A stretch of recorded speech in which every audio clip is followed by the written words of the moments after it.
Pemirsa, kami awali program Apa Kabar Indonesia Pagi dengan informasi sebuah rumah 2 lantai di Kabupaten Kuningan, Jawa Barat ini ludes terbakar. Kencangnya angin dan sulitnya akses masuk mempersulit upaya petugas damkar untuk memadamkan api. Beginilah kobaran api yang terjadi di Desa Pasayangan, Kecamatan Lebakwangi, Kabupaten Kuningan, Jawa Barat.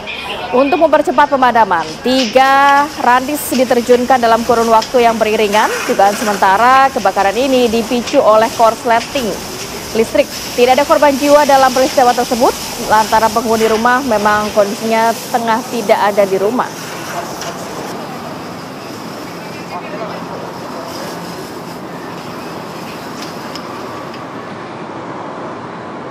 Kita ke informasi selanjutnya, pemirsa. Tim SAR gabungan berhasil mengevakuasi 2 pendaki yang mengalami sakit 4 hari di atas Gunung Gandang Dewata, Kabupaten Mamasa, Sulawesi Barat.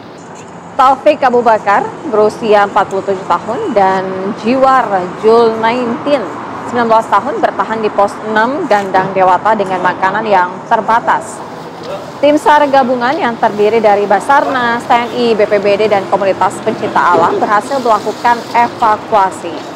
Korban pun dievakuasi dari atas gunung dengan kondisi yang sudah dipasangi selang infus oleh tim medis yang beberapa hari sebelumnya berangkat menuju lokasi untuk membantu korban.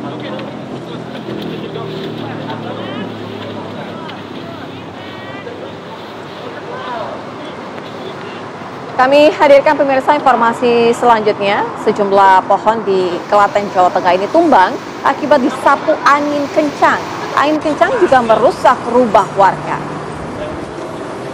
BPBD setempat menyebutkan kondisi tersebut terjadi di 4 kecamatan, antara lain di Trucuk, Ceper, Karanganom, dan juga Ngawen. Dampak terparah ada di 12 desa. Sejumlah pohon tumbang ini menutup akses jalan dan juga menimpa bangunan sekolah, bahkan atap rumah warga terbang akibat terbawa angin hingga menimpa jaringan listrik. Tidak ada korban jiwa maupun korban luka dari kejadian tersebut.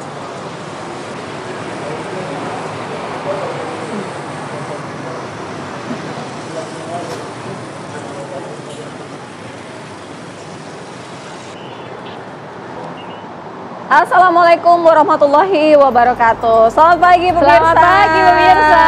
Selamat pagi Rati. Pagi, siapa kabar hari ini? Baik, sehat. Kalau kita bahas ya, kemarin banyak juga yang jadi sorotan karena ada banyak wajah-wajah baru untuk di kabinet Prabowo Gibran. Ada mantan atlet, ada musisi, ada artis, ada relawan, ada banyak kalau disebutin ya. 58 orang kemarin sudah hadir menerima undangan di Kertanegara ya. Nah, ini juga menjadi perbincangan publik karena ternyata salah satu survei menyebutkan publik masih cukup yakin dengan komposisi kabinet Prabowo Gibran nantinya ya.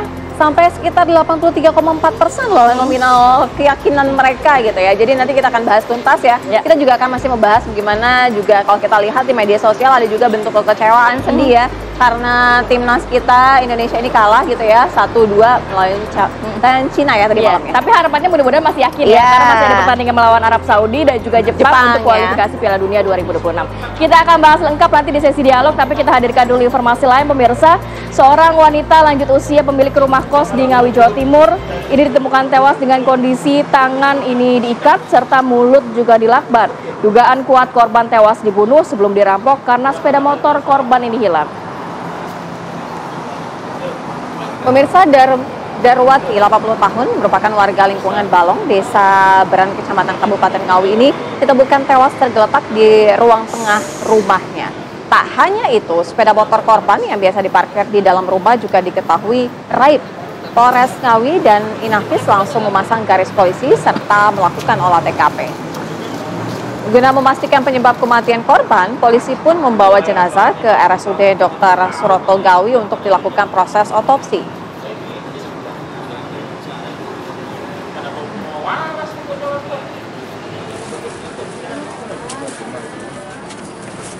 Pemirsa, kita hadirkan informasi dari Indramayu, Jawa Barat, di mana belasan makam di Kabupaten Indramayu ini disegel secara misterius dengan logo Pengadilan Negeri. Sontak kabar penyegelan makam ini pun mengundang tanya warga sekitar.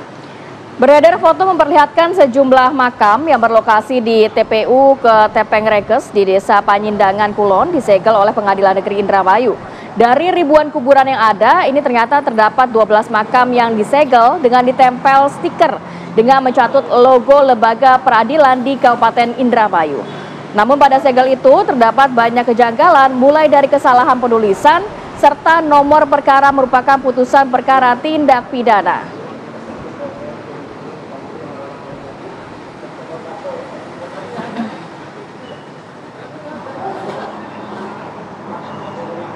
Kita ke informasi selanjutnya pemirsa, ini polisi masih menyelidiki penyebab meledaknya kapal cepat yang mengangkut rombongan calon gubernur Maluku Utara mendiang Beni Laos. Polisi pun menggelar olah tempat kejadian perkara di dermaga pelabuhan regional Bobong, Desa Bobong, Kecamatan Taliabu Barat. Olah TKP melibatkan petugas dari Puslapor, Mabes Polri dan juga Sulawesi Utara serta petugas Inafis Polda Maluku Utara. Proses olah TKP ini menyedot perhatian masyarakat setempat. Petugas pun mengerahkan alat berat untuk mengevakuasi kapal cepat yang dijadikan ataupun yang merupakan barang bukti.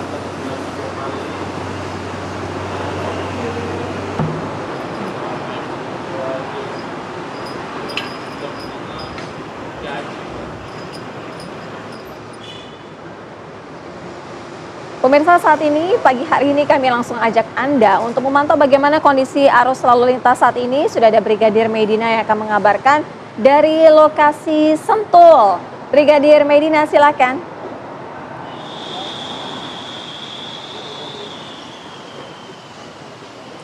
Baik, terima kasih rekan Fira Safira dan Kabar Raffi dan juga selamat pagi pemirsa. Berbagai aktivitas pagi hari Anda, kami akan mengajak pemirsa untuk mengetahui kondisi arus lintas langsung dari kawasan Tugu Kabupaten Bogor, Jawa Barat.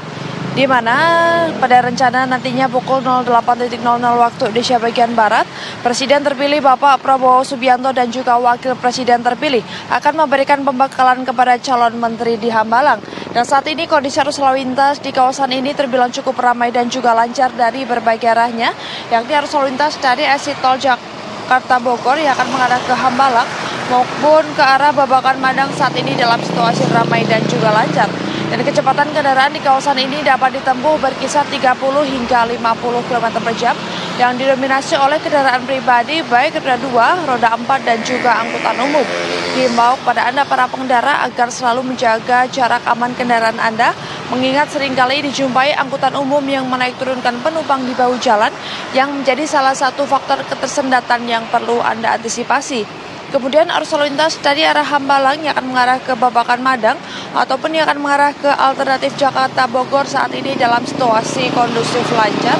Dan kami menghimbau kepada Anda para pengendara agar selalu mengikuti arahan dan juga petunjuk dari petugas kami yang berada di lapangan untuk kelancaran arus lalu lintas di kawasan ini dan untuk keselamatan diri Anda pribadi maupun pengendara lain.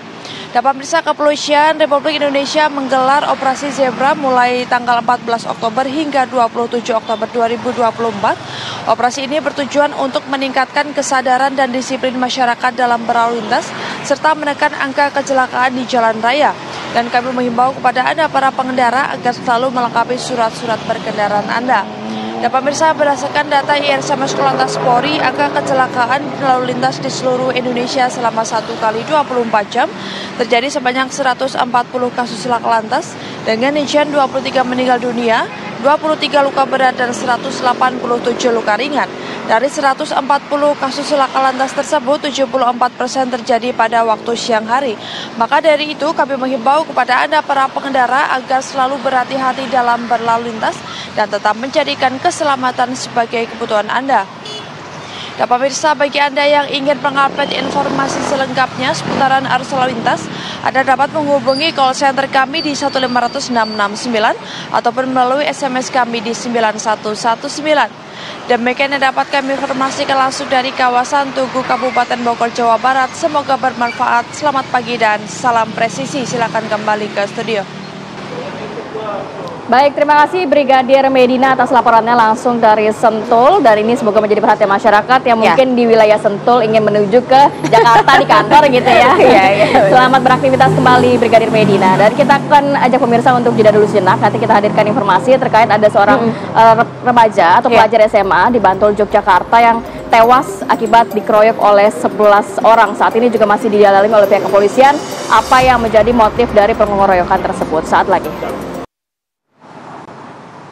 Pemirsa, Randy Surya Irawan, 16 tahun, merupakan seorang pelajar SMA di Bantul, Yogyakarta ini tewas akibat dikeroyok 11 orang. Pengeroyokan ini terjadi karena saat korban berkendara terjadi kecelakaan lalu lintas yang mengakibatkan salah satu saudara pelaku ini mengalami luka. Pengungkapan kasus tewasnya Randy Surya Irawan berawal ditemukannya mayat meninggal dunia di sebuah kamar di tempat penggergajian kayu, tepatnya di Kretek, Bantul, Yogyakarta.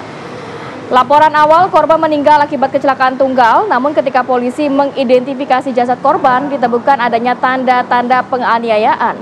Atas persetujuan dari keluarga korban, jasad Randy ini diotopsi di Rumah Sakit Bayangkara dan hasilnya korban meninggal akibat luka-luka karena benda tumpul. Jajaran Polres Bantul kemudian melakukan penyelidikan dan mengamankan 11 orang yang diduga pelaku pengeroyokan.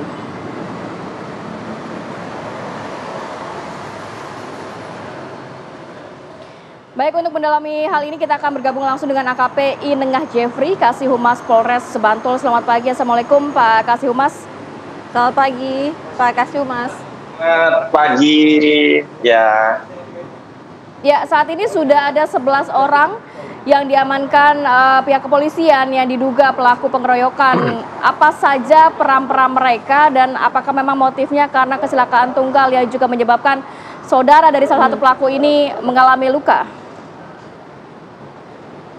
Ya Mbak, sebelumnya untuk peran sampai saat ini belum diketahui pasti karena masih adanya pemeriksaan. Karena memang ada 4 di antara pelaku masih di bawah umur, karena di bawah umur jadi memang untuk meminta keterangan atau penyidikannya berbeda. Kita perlu ada pendampingan dan sebagainya. Sampai saat ini masih adanya pemeriksaan. Untuk memang benar sebelumnya ditemukan Randy ya, korban yang meninggal dunia di salah satu rumah, di mana rumah itu adalah rumah salah satu pelaku. Total keseluruhan memang ada 11. Pada hari Minggu sekitar 8.30 memang korban ditemukan sudah tidak bernyawa di rumah tersebut dan langsung dilaporkan ke pihak Polsek Kretek dan ditangani langsung oleh Polres Bantul. Sore harinya memang langsung kita tetapkan 11 orang karena memang ada beberapa saksi yang sebelumnya sudah melihat korban dan para pelaku yang tadinya duduk-duduk di sekitar lokasi. Mungkin itu Mbak, kalau untuk peran-perannya kami masih dalam penyidikan.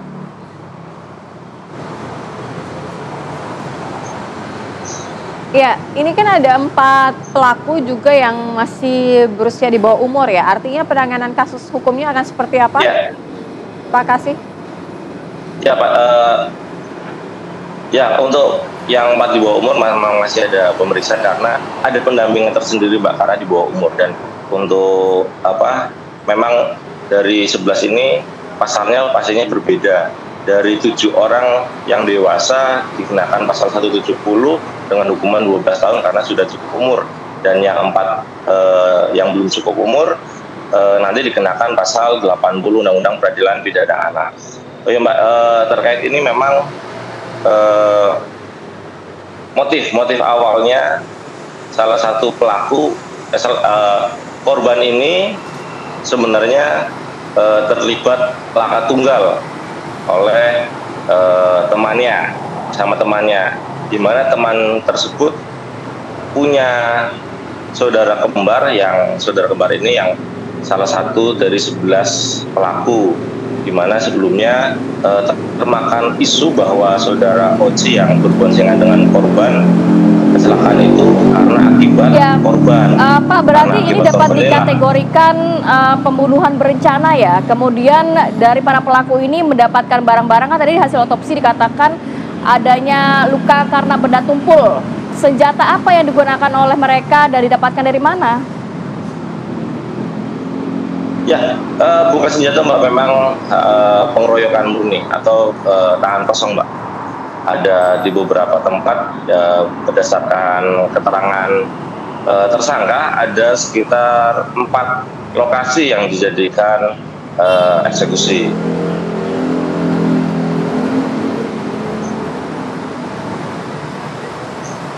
Baik. Baik, terima kasih banyak API Nengah Jeffrey, Kasih Humas Polres Bantul sudah berbagi informasi dan waktunya. Semoga proses penanganan kasus ini dapat berjalan dengan lancar dan memberikan keadilan terhadap korban dan juga keluarga korban. Sepakat. Terima kasih. Pak Kasih, selamat menjalankan aktivitas kembali. Pemirsa, Timnas Indonesia gagal meraih 3 poin setelah ditekuk tuan rumah Cina dengan skor 2-1 dalam lanjutan kualifikasi Piala Dunia 2026. Ya, meski gagal mendapatkan 3 poin di dalam pertandingan laga tadi malam melawan Cina, kami langsung ajak Anda untuk bergabung bersama dengan Mas Erwin Fitriansyah, merupakan pengamat sepak bola, untuk kita dialogkan, kita bahas mengenai permainan timnas tadi malam. Selamat pagi, Bung Erwin. Selamat pagi. Selamat pagi semuanya, selamat pagi.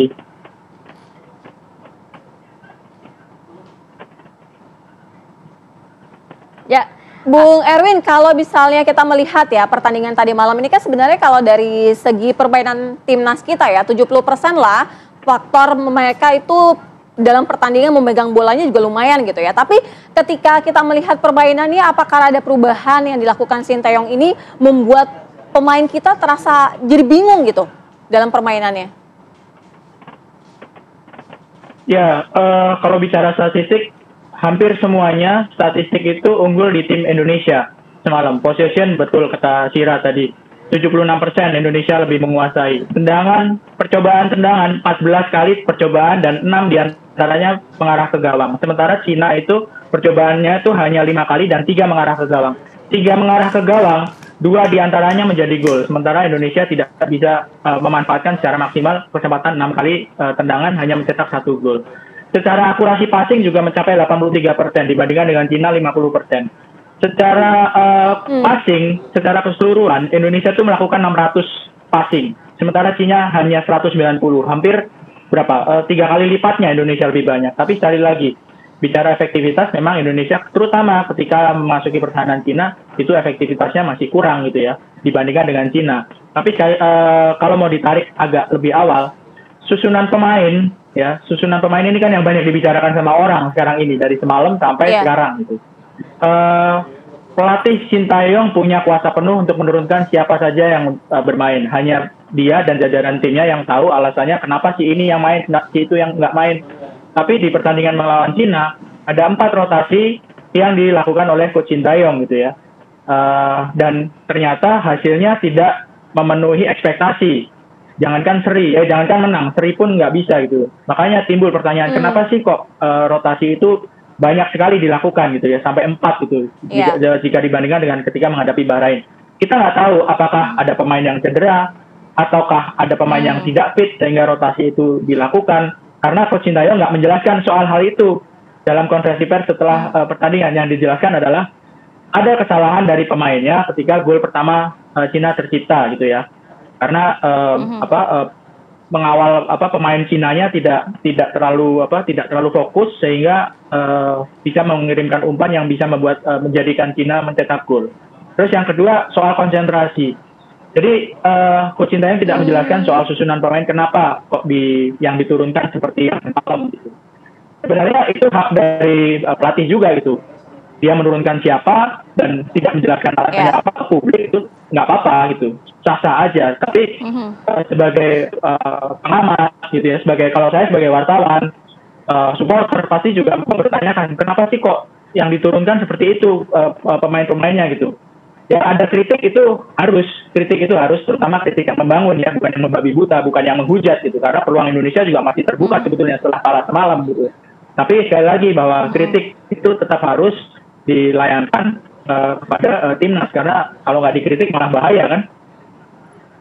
Ya, Mas Erwin tadi mengatakan bahwa salah satu catatan terkait starting line up begitu yang menjadi perbincangan juga di masyarakat. Kalau Anda melihat apa poin-poin yang paling penting untuk diangkat? Seperti banyak yang mengatakan kenapa Rizky Ridho tidak diturunkan di babak pertama, kemudian Tom Hey juga tidak diturunkan begitu, sehingga kurang menyerang di babak pertama ini, Mas.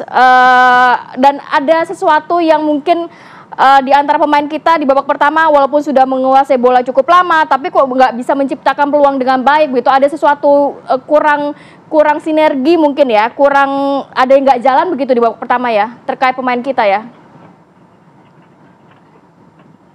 sebetulnya di babak pertama pun dari menit awal gitu, dari babak pertama itu Indonesia juga sudah menguasai permainan. Statistik di babak pertama, ketika babak pertama selesai, itu penguasaan bola 60% sekian kok dibandingkan dengan Cina gitu. Jadi dalam hal menguasai permainan, dalam hal menciptakan peluang, itu Indonesia sebetulnya sejak babak pertama sampai babak kedua itu bikin peluang, bikin situasi yang membahayakan gawang Cina. Cuman kan eksekusi akhirnya yang tidak sesuai ekspektasi gitu ya, tidak mencetak banyak gol meskipun peluangnya lebih banyak dibandingkan dengan Cina. Jadi sekali lagi, siapa yang diturun? Kenapa Rizky Ridho nggak dimainkan dari awal? Kenapa Tom juga nggak dimainkan dari awal? Kenapa Sien yang dipasang? Itu hanya Coach Sintayong yang tahu sampai sekarang, dan jajaran pelatihnya dan mungkin pemain-pemainnya gitu ya. Karena kan nggak bisa ditanya langsung gitu. Saya sendiri sebagai wartawan juga nggak bisa nanya langsung karena kan ada di Cina sana. Mungkin kalau mainnya di sini bisa langsung ditanyakan gitu. Atau mungkin kalau sudah sampai di sini baru bisa ditanyakan oleh teman-teman wartawan, oleh orang-orang yang pengen tahu gitu. Jadi sekali lagi, turunan pemain itu memang tanda tanya buat kita gitu. Iya. Mas Erwin, kalau tadi kan Mas Erwin sempat bilang gitu ya, sebenarnya peluang Indonesia tuh jauh lebih banyak gitu dibanding Cina. Tapi sepertinya nih yang kalau kita lihat tadi malam kita tonton adalah Cina ini peluangnya dia cepat sekali diambil gitu. Nah artinya apa yang membuat Indonesia ini kehilangan mengambil peluang yang ada di depan mata sebenarnya? Ya, sebelum pertandingan lawan Cina itu kan hampir semua supporter, hampir semua pendukung timnas optimis bahwa Indonesia bisa mengambil poin di kandang Cina. Bukan cuma satu, bukan cuma seri, tapi bisa menang. Karena apa? Cina habis 3 kali kalah, nggak pernah menang. Sementara Indonesia lawan Arab Saudi, lawan Bahrain, bisa seri di kandang lawan gitu. Tapi ketika main semalam, situasi yang berbeda dihadapi oleh Indonesia yang sebetulnya menguntungkan. Indonesia itu di 3 pertandingan sebelumnya lebih banyak ditekan oleh lawan. Lawan lawan Arab di pertandingan pertama, Bahrain, lawan Australia, lawan Bahrain. Hasilnya seri, tapi Indonesia banyak ditekan oleh lawan. Nah, semalam kejadiannya itu Indonesia justru menguasai permainan, tapi justru di situ kelihatan bingung, kelihatan kurang tajam dalam menyelesaikan peluang.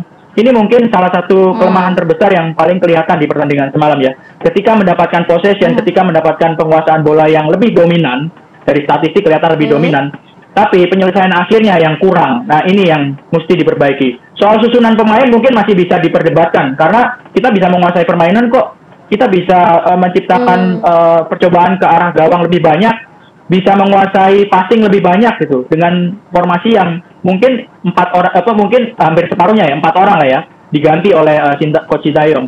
Tapi secara permainan kita tetap menguasai. Nah, PR-nya kan bukan cuman di penyelesaian akhir gitu. Di ketika mendapatkan serangan hanya 3 kali percobaan ke arah gawang, 2 diantaranya menjadi gol. Itu yang dilakukan oleh Cina. Jadi agak kurang konsentrasi ketika banyak menguasai permainan tapi kena serangan balik malah gol. Iya.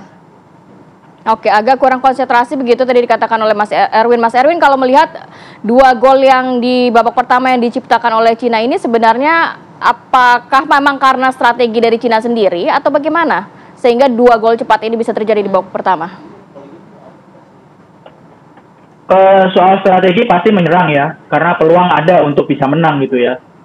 Apalagi mengingat rekor Cina juga nggak bagus di 3 pertandingan awal gitu. Strategi menyerang, tapi kan kalau menyerang itu berarti harus ada keseimbangan ketika diserang seperti apa. Nah ini yang mungkin sedikit kehilangan, tapi akhirnya menjadi gol, menjadi fatal gitu ya. Sedikit kehilangan keseimbangan, sedikit kehilangan konsentrasi, tapi akhirnya harus dibayar mahal dengan menjadi gol gitu. Kalau soal strategi, saya kira dari babak pertama Coach Sintayong menginstruksikan pemain-pemainnya untuk tampil terbuka untuk menyerang, dan nggak salah sepenuhnya karena peluangnya memang ada gitu, peluangnya memang ada.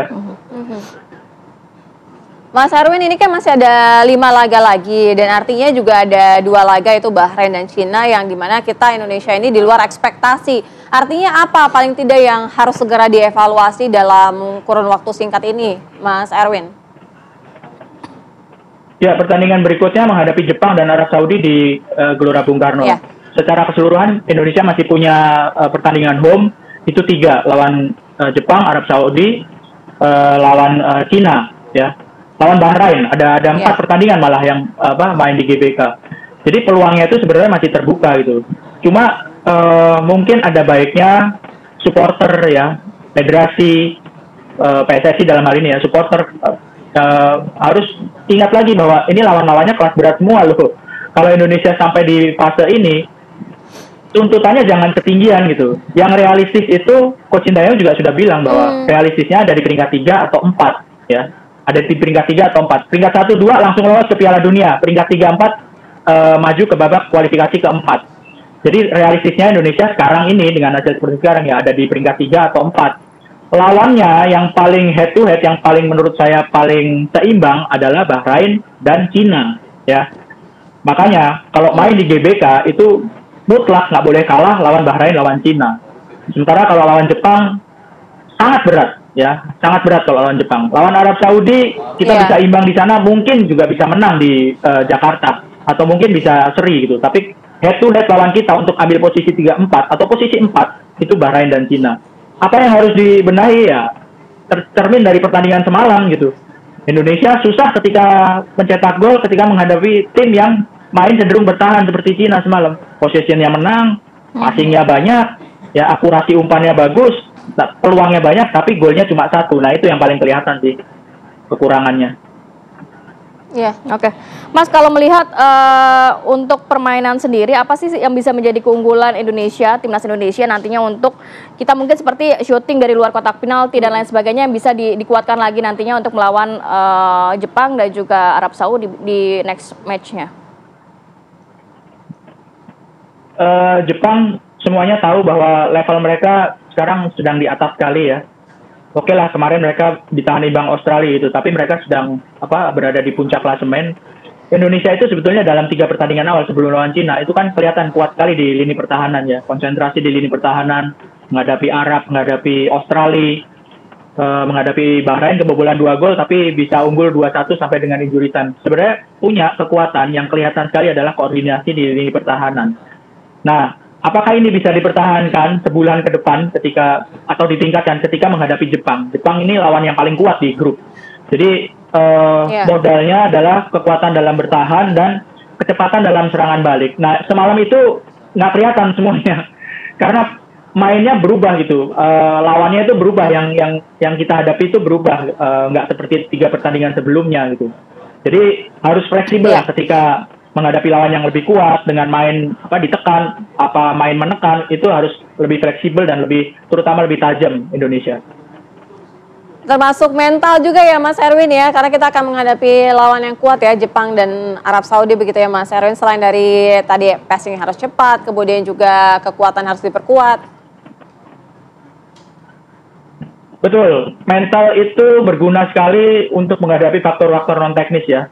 Kita tentu masih ingat bagaimana faktor non-teknis sangat berpengaruh ketika menghadapi Bahrain, dan kita masih akan menghadapi Bahrain serta Arab Saudi di GBK.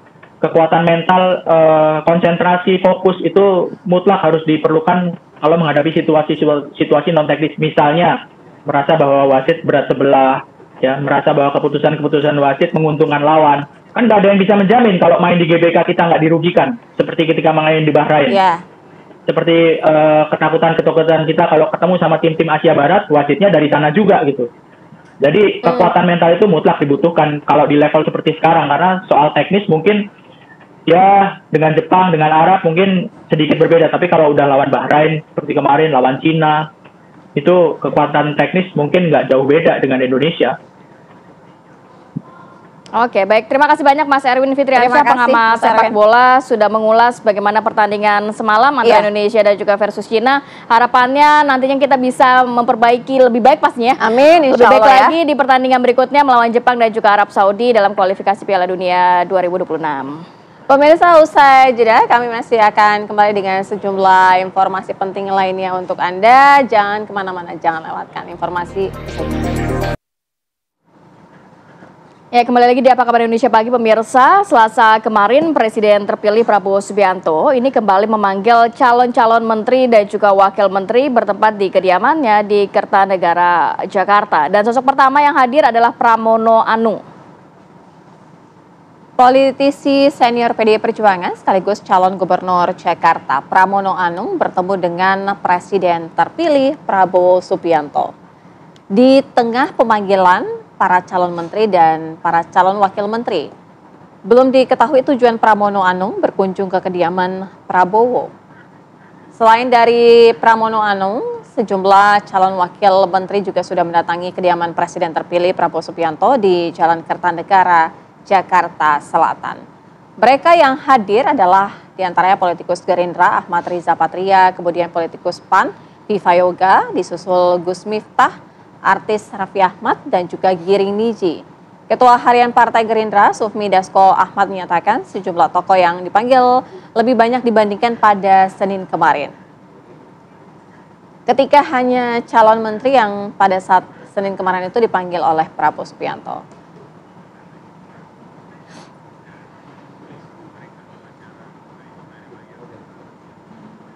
Dan pemirsa, berikut kami hadirkan sejumlah tokoh yang dipanggil oleh Presiden terpilih Prabowo Subianto. Kami hadirkan informasinya. Bapak Presiden terpilih Bapak Prabowo Subianto, dan juga Wakil Presiden terpilih Mas Gibran yang sudah mempercayakan saya, dan juga terima kasih buat Pak Prabowo juga yang sudah mengundang saya ke sini. Tadi duduk sebentar, diberikan arahan mengenai beberapa hal, dan yang jelas kita punya sebuah tanggung jawab besar untuk kedepannya membangun bangsa dan negara ini. Dan domisili saya untuk bilang nanti tunggu. Udah. Lebih ke arah ya sebetulnya seputar apa yang kemarin juga dibicarakan sama Bang Fadlizon ya, gitu. Bahwa kita punya tugas besar untuk membangun bangsa dan negara, dan juga tugas besar untuk reinventing the Indonesian culture and identity. Tapi akan kerja bareng. posisinya wamen, Mas. Akan kerja bareng. Hari ini saya juga dipanggil oleh Bapak Presiden terpilih Bapak Prabowo Subianto untuk diminta sama-sama membantu beliau. Pastinya kalau saya dalam bidang yang memang saya kuasai, kira-kira di generasi muda, badan kreatif, dan juga pekerja seni, kurang lebih itu. Mungkin nanti selebihnya dan lebih pastinya lagi agar Bapak Presiden terpilih Bapak Prabowo yang nanti mengumumkannya. Tapi terima kasih, mohon doanya. Tadi saya dipanggil sama Pak Prabowo, saya diminta untuk membantu di kabinetnya beliau, dan sesuai dengan bidangnya, ya saya sebagai Menteri Hukum ya. Saya sebagai atlet, di mananya nanti arahan dari beliau aja. Saya nggak tahu deh, nanti beliau yang paham di mana, dan saya pasti akan ikut di mana. Tadi pertanyaan Pak Prabowo atau diskusi dari Pak Prabowo? Pertanyaan Pak Prabowo atau diskusi Pak Prabowo? Diskusi aja, siap membantu beliau, ditempatkan dimanapun saya siap. Nanti beliau yang akan mengumumkan sendiri. Beliau ada pesan-pesan khusus PR tentang olahraga atau gimana? Ya untuk ditingkatkan lagi prestasi olahraga. Itu. Berarti khusus Wamenpora ya? Saya kan nggak tahu juga dari mananya. Nanti kan bisa bisa semua orang kan bisa meningkatkan olahraga juga kan dengan yang lainnya juga. Yang jelas bukan wakil menteri. Jadi Bapak perintahkan untuk lebih banyak fokus di bidang moderasi, toleransi, dan semacamnya. Jadi walaupun kita berangkat masuk ke beliau bersama-sama, tetapi dengan tugas bidang masing-masing. Dan juga bukan dalam bentuk badan ya Pak ya. Tapi yang jelas ada amanah Presiden yang kemudian saya diperintahkan untuk lebih fokus kepada masalah toleransi dan moderasi. Kita diminta untuk membantu Bapak, dan kita akan selalu membantu dengan yang terbaik. Ya, yang terbaik. Kita diminta membantu Bapak ya, sesuai dengan bidangnya masing-masing gitu ya. Bidang apa? Nanti diumumkan. Nanti diumumkan secara resmi. Tapi diskusinya soal apa aja tadi di dalam? Pengarahannya secara umum ya, yang penting kita harus maksimum, dan teman-teman minta tolong supaya ke depan kita bangun Indonesia yang lebih baik tanpa hoaks, tanpa potongan-potongan yang membuat suasana kita semakin nggak enak.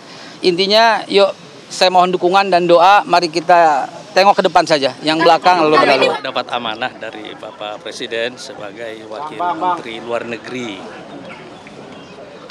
dan kemungkinan besar sebagian besar pekerjaannya untuk dunia Islam. Ini pertemuan pertama dengan Pak Prabowo, pas sebelumnya sudah diajak Pak bergabung. Oh, sudah ada pembicaraan. Itu tanda tangan fakta integritas juga kan? Sudah. Pak, sudah ada informasi untuk pembekalan di Hambalang? Besok ya Pak? Besok ya Pak? Jam berapa Pak? Rencananya seperti itu ya. Jam berapa? Belum dapat detik. Saya dikontak tadi sama Bung Teddy agak mendadak. Jam berapa tuh Pak? Jadi akhirnya batiknya batik lama ini. belum sempat ganti. Terus ya tadi ketemu Pak Prabowo dan beliau minta supaya beliau membantu karena masyarakat begitu banyak persoalan ya yang akan mesti kita selesaikan pekerjaan-pekerjaannya, dan ini terutama tentunya karena fungsi saya sebagai anggota Satgas Perumahan yang dibentuk dan kita sudah cukup intensif mengidentifikasi masalah-masalah yang ada di masyarakat kita, khususnya yang paling bawah ya. Ini yang akan diselesaikan lebih cepat, mudah-mudahan dengan dilantiknya beliau nanti, dan dalam hak prerogatif beliau mengangkat tim untuk menyelesaikan begitu banyak agenda, mudah-mudahan bisa berjalan lebih cepat dari apa yang sudah ada sebelumnya. Oh enggak, tidak. Betul. Tapi insya Allah katanya beliau ya, suatu institusi setingkat menteri, begitu.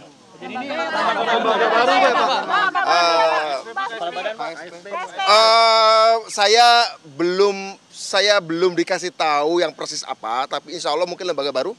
Tapi yang tanggung jawabnya memberantas kemiskinan, mempercepat melakukan akselerasi pengatasan kemiskinan di desa maupun di kota, di gunung maupun di pantai, di anak muda maupun di orang tua, di anak-anak, segala macam.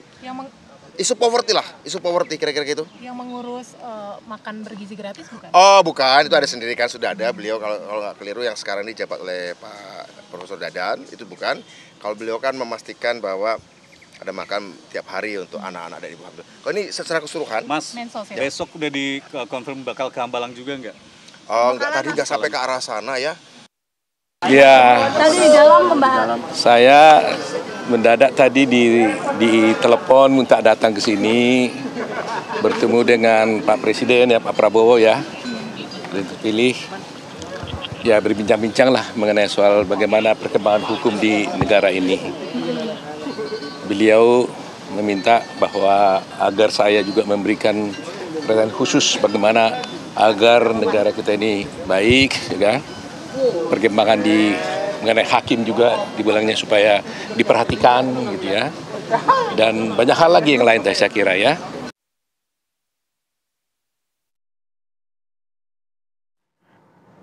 Ya, tadi kita sudah mendengarkan statement dari tokoh-tokoh yang diundang kemarin di kediaman Prabowo Subianto, Presiden terpilih di Kertanegara, Jakarta. Sekarang kita akan pantau ya, ada agenda apa lagi langsung dari Hambalang. Sudah ada rekan kami Adi Mulia. Selamat pagi Adi, silakan informasinya. Baik, selamat pagi Sira, Safira, Kamarati dan juga pemirsa. Kita ketahui bersama setelah 2 hari berturut-turut Presiden terpilih Prabowo Subianto memanggil nama-nama dari berbagai kalangan, baik itu dari partai politik, kemudian dari selebritis bahkan, dan di hari ini tepatnya di Padepokan Garuda Yaksa, di mana ini merupakan kediaman Prabowo Subianto di Hambalang. Ini merupakan hari di mana akan diadakan pembekalan bagi calon-calon menteri yang dikabarkan sudah dipilih oleh Prabowo Subianto sebagai presiden terpilih. Nah, rencananya memang pembekalan ini akan berlangsung di pukul 8 pagi waktu Indonesia Barat, dan Prabowo Subianto langsunglah yang akan memberikan pembekalan kepada calon menteri yang sebelumnya juga sudah dipanggil ke Kertanegara selama 2 hari berturut-turut. Nah, Sira Safira, jika Anda lihat di sini memang awak media hanya diperkenankan sampai di gerbang, sementara yang masuk ke dalam tadi sudah berbagai macam kalangan sudah hadir, termasuk Wakil Presiden terpilih Gibran Rakabuming Raka sudah memasuki Padepokan Garuda Yaksa di Hambalang, Bogor, Jawa Barat. Nah, di hari pertama kemarin, di hari Senin, kita ketahui bersama, tanggal 13 Oktober 2024, sebanyak 49 nama-nama digadang-gadang sebagai calon menteri terlihat menyambangi kediaman Prabowo Subianto di Kertanegara. Lalu sebanyak 16 orang ini memang menteri-menteri kabinet di era Presiden Joko Widodo. Beberapa di antaranya nama-nama seperti Sri Mulyani, kemudian ada juga Erick Thohir, Pratikno, Airlangga Hartarto, dan Budi Gunadisadikin. Nah, pemirsa, ini Mas AHY atau Agus Harimurti Yudhoyono yang juga tiba di kediaman Prabowo Subianto di Hambalang, Jawa Barat, dan langsung masuk bersama rombongannya karena memang di pukul 8 nanti rencananya pembekalan akan berlangsung. Kita ketahui juga ada partai politik ketua-ketua umumnya yang juga dikabarkan akan menjadi menteri lagi di era Presiden terpilih Prabowo Subianto seperti nama-nama Zulkifli Hasan, kemudian ada Bahlil Lahadalia, Agus Harimurti Yudhoyono yang tadi baru saja kita melihat ia tiba ke kediaman Prabowo Subianto, dan tidak lupa Muhaimin Iskandar atau Caimin juga tadi telah tiba dan juga masuk ke kediaman Prabowo Subianto. Nah, memang sebelumnya juga Presiden terpilih Prabowo Subianto sangat mengapresiasi jika dari partai politik ini banyak mengusulkan teknokrat dan juga nama-nama ini digadang-gadang sudah dirasa cukup mampu nantinya akan membantu Prabowo Subianto di kepemimpinannya menjadi menteri di kepemimpinan Prabowo Subianto dan juga Gibran Rakabuming Raka. Untuk sementara di Hambalang ini agendanya masih menunggu kedatangan dari calon-calon menteri yang akan dilakukan pembekalan, sementara yang lainnya sudah masuk ke dalam dan agenda akan dilaksanakan pada pukul 8 pagi waktu Indonesia Barat. Untuk sementara demikian, Sira, Ratih, kami kembalikan kepada Anda di studio.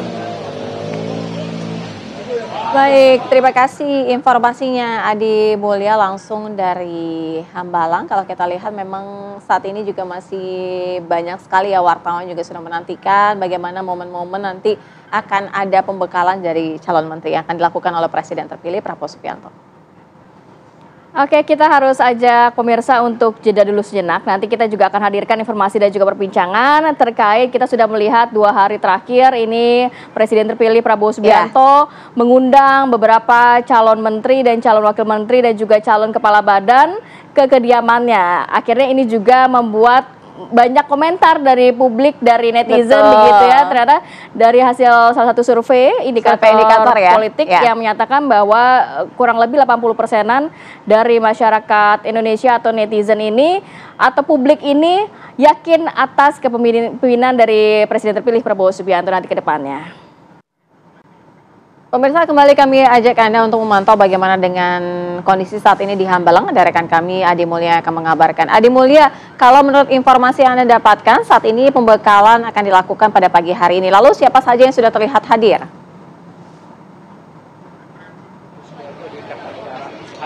Baik, selamat pagi Sira Safira dan juga pemirsa, kembali dari Hambalang di Padepokan Garuda Yaksa, lebih tepatnya di kediaman Prabowo Subianto. Jika Anda tanya siapa saja nama-nama yang sudah hadir ke Hambalang ini, tadi kami melihat ada beberapa nama besar seperti Sri Mulyani sudah hadir, sudah terlihat, ada kemudian Caimin juga sudah hadir, Wakil Presiden terpilih Gibran Rakabuming Raka juga sudah hadir ke Padepokan Garuda Yaksa di Hambalang. Lalu yang terakhir tadi kita melihat ada Mutia Hafid yang juga hadir ke Hambalang. Nah, nanti rencananya memang pembekalan ini akan dilakukan pada pukul 8 pagi waktu setempat di Padepokan Garuda Yaksa dan langsung akan disampaikan oleh Presiden terpilih Prabowo Subianto pembekalannya kepada calon-calon menteri yang sebelumnya juga diundang ke kediamannya di Kertanegara selama 2 hari berturut-turut. Jika kami dapat bocorkan sedikit kepada Anda pemirsa, pembekalan nantinya memang akan berfokus kepada program-program Prabowo Subianto yang digadang-gadang akan dijadikan programnya ketika nanti menjabat sebagai Presiden Republik Indonesia bersama dengan Gibran Rakabuming Raka sebagai wakil presiden terpilih. Program-program seperti makan bergizi gratis, kemudian ada penuntasan penyakit TBC, ini juga menjadi program-program yang akan dijalankan oleh Presiden terpilih Prabowo Subianto dan juga Gibran Rakabuming Raka dan dibantu dengan menteri-menteri yang bergabung kepada kabinet Prabowo Subianto dan Gibran Rakabuming Raka. Nah, sebelumnya memang kita ketahui juga jika Presiden terpilih Prabowo Subianto ini telah mengundang jajaran nama-nama yang akan menjadi calon menteri di kabinetnya di kediamannya di Kertanegara, Jakarta Selatan selama 2 hari berturut-turut.